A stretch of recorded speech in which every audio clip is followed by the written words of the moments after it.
In the heart of the Bronx in New York, this man's work directly affects the lives of millions of others living thousands of kilometers away. Barry Bloom is a professor in the Department of Microbiology and Immunology at the Albert Einstein College of Medicine. His work deals with a disease that's been described as a human scourge. 30% of people, if they're not appropriately treated that have leprosy, get deformities, which has made an enormous impression. I mean, there is no other disease where people have been buried alive or burned at the stake than leprosy. And so the challenge to a scientist is, how do you deal with this historical stigma, which serves the very negative purpose now to make people so frightened in developing countries that if they think they have leprosy, they're so frightened of the stigma they won't come and seek treatment that could help them and cure them and prevent deformities. Because of the nature of those deformities, people who've had the disease have faced a life as social outcasts.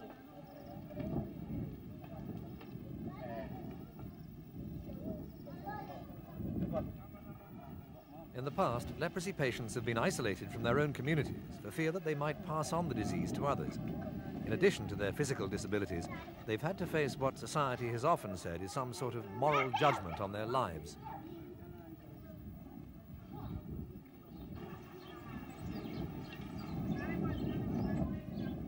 In a bid to counter these social pressures, the health authorities in many countries where the disease is endemic have launched public information campaigns.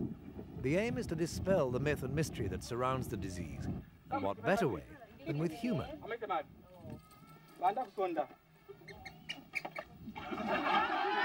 In this Zambian play, the central character of the plot has leprosy. Having failed to get help from traditional sources, he turns to modern medicine. Here he'll learn that leprosy can now be beaten if properly treated.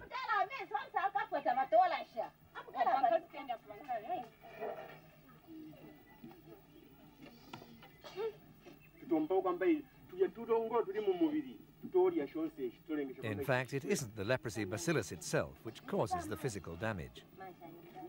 The bug that causes leprosy lives inside the patient's cells. Now, if a bug lives inside a patient's cells, it's to that bug's advantage not to cause damage to those cells. It's bringing the house down on top of it if he does. And so the bug has actually evolved to have a quite benign relationship with its immediate involvement, the cells in which it lives. But in fact, what appears to happen is the host itself, the patient, develops a powerful immune response because of the presence of the bug.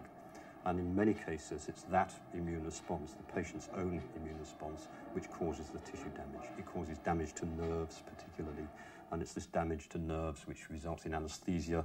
The patient can't feel fingers, toes, and then does secondary damage. This research establishment in Paris is one of a number around the world that's looking at ways of fighting the disease. Much of the work's being coordinated by the World Health Organization. Professor Grosset and his team are working on the development of a series of new antibiotics.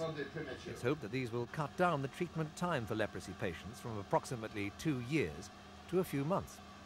This treatment can't repair any damage done to the nerves of patients affected by leprosy, but it will stop any further loss, and that in itself will help to turn the tide in the fight against the disease.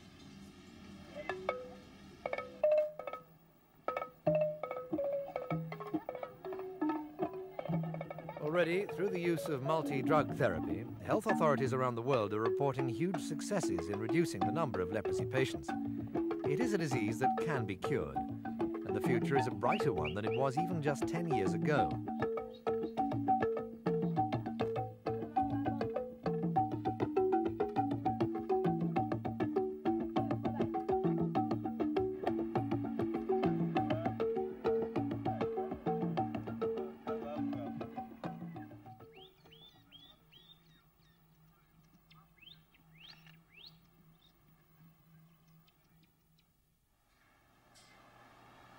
Researchers are giving a great deal of thought to that future. Having found ways of beating the disease, they're now looking for ways to prevent the disease taking hold in other people. Already there are field studies going on in a number of countries with new vaccines. If they're successful, it would mean that people could be immunized against ever catching the disease. Barry Bloom's confident.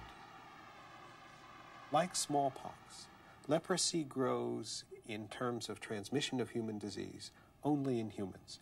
Humans catch leprosy only from other humans.